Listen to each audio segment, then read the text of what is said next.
years. You've been in Fook's system now for a year. How good can this O-line be? It can be as good as that we want it to be, and that's what we want to improve each and every day in the fall camp and stuff like that, even in the in-season practices too. It's just like a daily process of 1% of like it can be like the smallest thing of just a step. Like we can communicate like, hey, let's work on your steps like that, and then like, hey, the other person can be like, hey, let's work on your passes, stuff like that. Hey, let's work on your hands. Like we like with the old lines, like literally trying to figure out like that 1% that you can get better to improve that next day. Just prove that next day after that, next day after that. It's just like the chemistry just works so well in the old line, so we can just all can like be that tight like fist, and when we get on the field, we all know what we can work as as a five, not just as like 1 and 4 like that thing. Thanks, sir. When you look into the future and see this line being what you want it to be, what does it take to get there from here? What's the biggest key to your development and that showing up this season?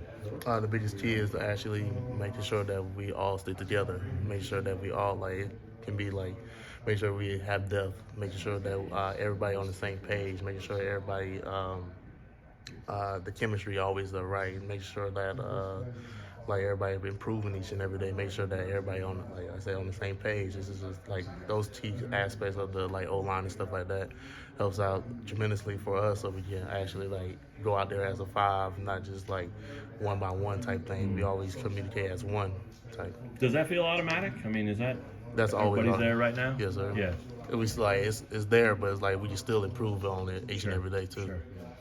The depth behind you guys as starters has been a question mark. This was in the spring. Lance talked about it at Big 12 Media Days. Lance talked about it because when you watch the guys behind you in practice, what do you think about that second, third units right now? They are improving each and every day. It's a rotation of them with the second and third group and all that. Make sure that we have a backup. Like we said, we always like, you never know when your opportunity comes up. We got to improve the first string or second string or third string. Like if your opportunity comes up, we know that you are ready to actually take the field and know the stuff, know like the calls, know everything that's possible.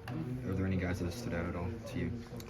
Everybody stand out. We like I said, we move as a group. We don't move as individually. Like if that one person improved, that we all improve. Because Armaj is someone who has really made strides. Could probably start this year as long as things continue.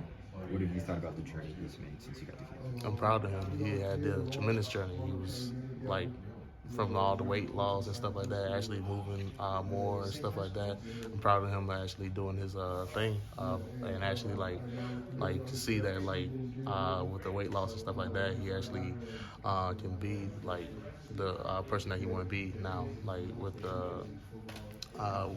folks and helping him out too with his with his pass pro and run game and stuff like that, with his techniques and stuff like that. He can actually play like he want to now. Are there any moments at all that stand out at all of your time with Armaj? Say that one time. Are there any moments that stand out of your time with him? Like something this fall camp's different than what he's able to do last year? Just like I said, is like the transition up from his like the weight loss and stuff like that. That's the biggest aspect that took part with him. Thanks, sir.